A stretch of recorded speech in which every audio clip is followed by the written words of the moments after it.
Hey folks, so we're ready to get started on training our horses on the concept of mark training. So there's gonna be 3 things that you guys need.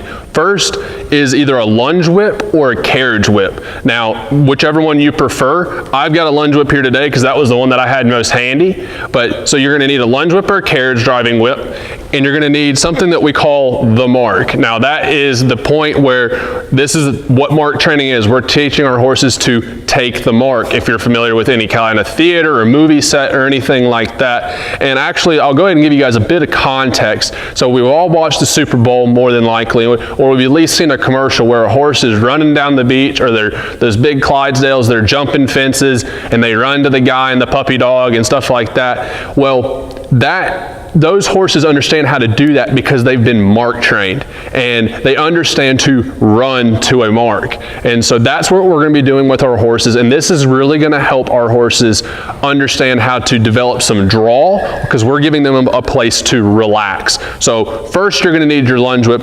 My mark here I built myself. It's a 2 foot by 2 foot piece of plywood, 3/4 inch plywood, and then I've just put a frame underneath it to help support it, and I put 2 pieces of wood underneath too to help support the horses when they're standing on the top of it. So that's 2 foot by 2 foot, and then of course you're going to need your horse. So we've got Teton here today with us, and he's been introduced to the mark training. He's going to be helpful in showing you guys what to look for and what to reward with your horses, and of course I'll be telling you guys a little bit about the frequently asked questions that we come across with the mark training. So guys, make sure that you've got your marks built. You've got a lunge whip or a carriage whip, and then you've got your horse. And we want to make sure that before we get started doing this, that our horses know how to tie. It means they don't pull back, they don't get too nervous, that are comfortable moving around. Maybe you've taken them to a horse show, tied them to the trailer.